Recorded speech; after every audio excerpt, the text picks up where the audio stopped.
and why the masses will never break out of its self-perpetuated oppression.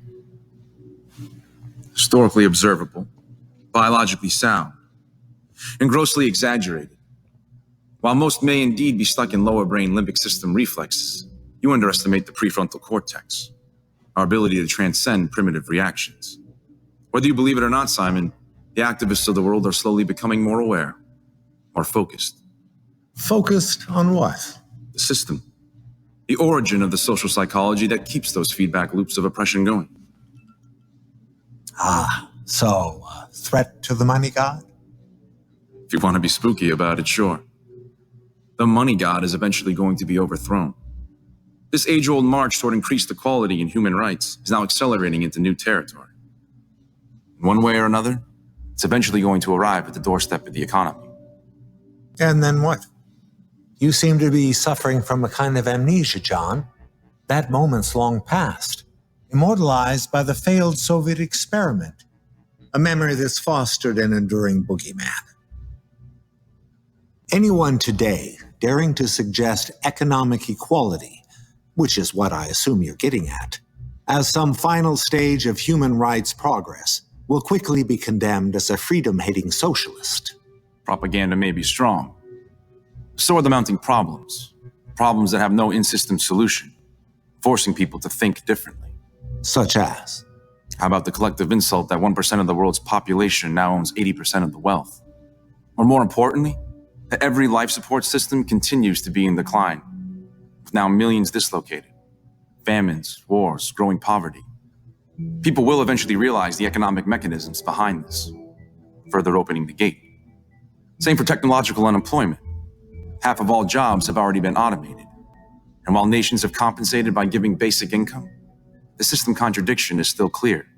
What happens when people realize this welfare program is really just an excuse to keep the labor system in place, hence keeping the ruling class in place? You assume too much, John. 3/4 of the people on that planet believe in supernatural beings that live in the sky, affecting their lives. You're projecting your rare intelligence upon a sea of glorified savages.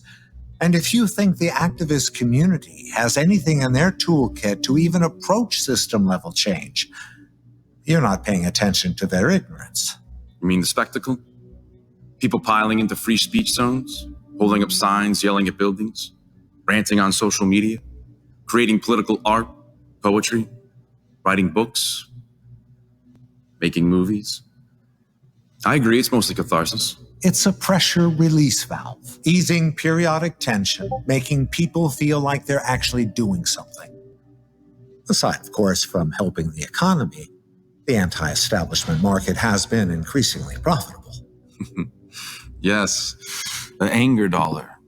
If only such outrage could be packaged and traded on Wall Street, right? And then social change might have a chance.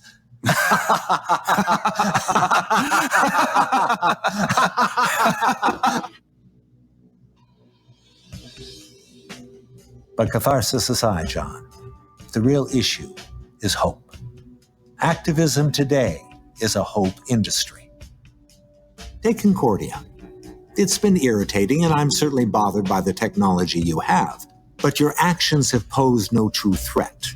What you do is give your millions of fans hope, and hope is a drug that subdues. So the long history of rights progress is meaningless? The abolition of slavery, women's liberation, child labor laws, unions, indigenous restitution, global decrees, LGBTQ equality, disability acts? All adaptations and accommodations. No threat to the system itself. Take abject slavery. The origins are clear. It was never about racism. It was about economic exploitation. Hence, business as usual. And yet, racism took the heat. The system connection goes unrecognized. Limits of debate. People have been conditioned to seek moral causes rather than structural ones. Which is exactly my point. They don't have the vocabulary. Nothing in their experience offers it. The average person engages 6 hours of media a day. Much of that news constantly reinforcing the status quo. I'm glad you brought that up. News is a business. And do you think that any for-profit institution is ever going to tolerate ideas that move against how it survives? The odds are stacked, John. The system protects itself on every level, almost as if it were a living organism. But, for argument's sake, let's assume a formidable movement existed, a united front to change the social structure. Then what? Does it play out on the stage of political theater, a stage owned and operated by business power? Part of the awakening. People are realizing their elected officials are structurally corrupted by default, regardless of intent. Approaches will shift. To what? Insurrection? Violence? Overthrow? A French Revolution? Possible, but certainly not inevitable. A critical mass large enough to stop the machine in its tracks is really all that's needed. You remember George Orwell? Of course. He observed something interesting in this endless battle between the haves and the have-nots.